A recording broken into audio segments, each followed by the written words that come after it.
Hey guys, in this video we are going to be discussing viruses. So, when we ask ourselves what is virus, all it is simply a piece of malware that's its biggest characteristic is that it gets around. It gets everywhere and infects computers, just really rapidly. It comes in many different forms, each, with different effects depending on, what kind of virus it is. Typically, they'll be sent over email. Sometimes you can see them in, some contaminated media, like USB drives. That's why a lot of companies you'll see will not allow a USB to be plugged into any of their systems because, some of them can hold viruses. Like I said, they spread around to different systems to do their damage, and they can, mess with files on your system. They can completely destroy it, and so any number of bad effects. So there are different things that you can look for to determine whether your system is infected with a virus, and one thing is to see, whether programs are loading more, slowly, if they're taking a longer time to get around and do things, you might have a virus because your virus is starting to take up more of the system resources. One thing to think about, viruses, some of them will just say straight up, oh, your system has been infected with a virus. And, it's convenient, at least in the sense that you know that you've been infected, but of course there is all the damage that the virus can do. Another thing that you'll see if you have a virus infection is files appearing and disappearing. Some viruses have the intent of destroying files on your computer. Some of them can be like really important files that make your computer run. And so it can do any bit of picking and choosing depending on what kind of virus it is to make them disappear. You'll see file size changes. The virus is going to want to spread. That's one of its biggest things. It wants to spread. So it will attach itself to as many things in your system as it possibly can. So you'll see a lot of files start to become bigger because of that.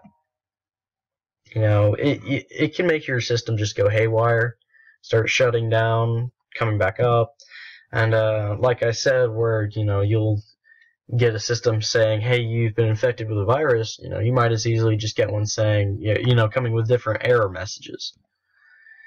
So the big thing with viruses, their end goal is to wreak havoc upon whoever the victim is, essentially knock their system down. But, kind of in key with what a virus is, it's going to want to spread. So with a lot of viruses, you'll see that they'll infect a computer, manage a way to send itself out to other systems from that computer, and then once that is done, it can, start to destroy whatever's on the computer itself, because it wants to get around as far as it possibly can. So most all of you, I'm sure, knows what spam is. It's all the undesirable emails and messages and stuff that typically you'll see in junk mail. It's really convenient that most web browsers already come in with their own form of spam prevention. Most email providers, they have their own thing too.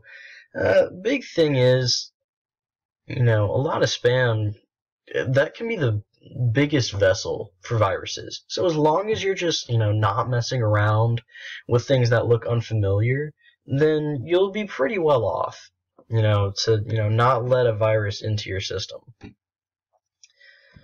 This is going to be the biggest point of protecting yourself against viruses that come around. I was mentioning in other videos, anti-malware, anti-spyware, you get to protect your system. In exactly the same point and key, antivirus software is going to be the best thing that protects you from viruses.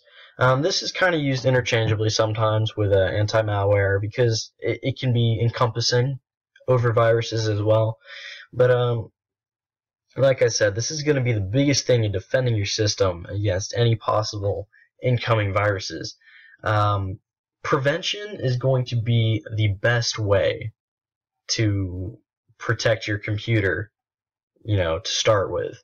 Once a virus gets onto your system, then you're in a heap of trouble.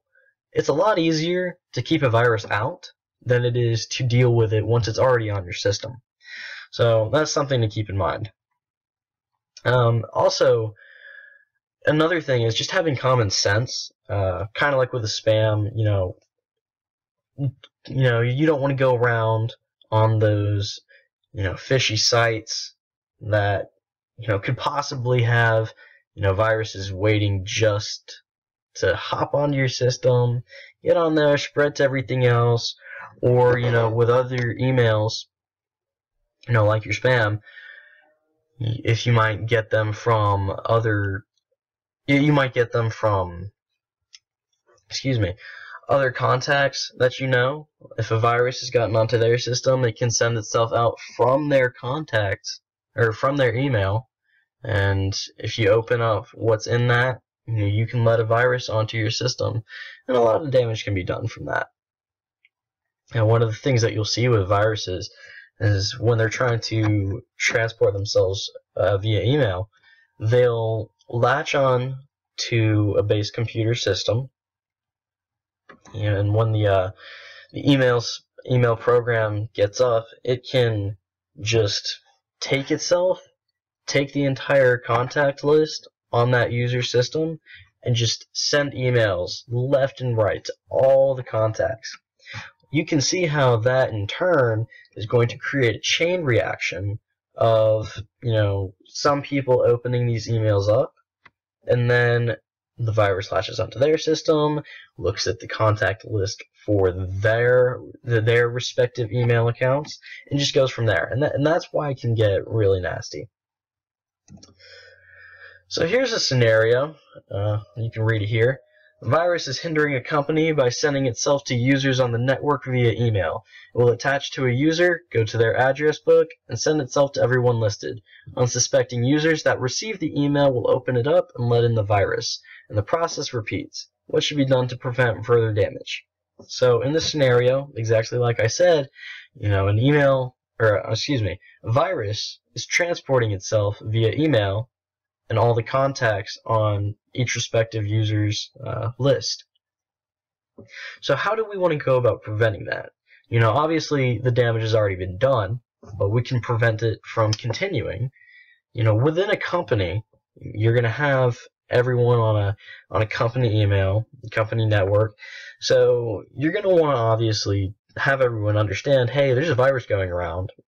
Make sure that you're being cautious of any emails going in, out, and around the entire company. And if you haven't already done this, you're clearly going to want to have antivirus software installed, especially some that can analyze emails.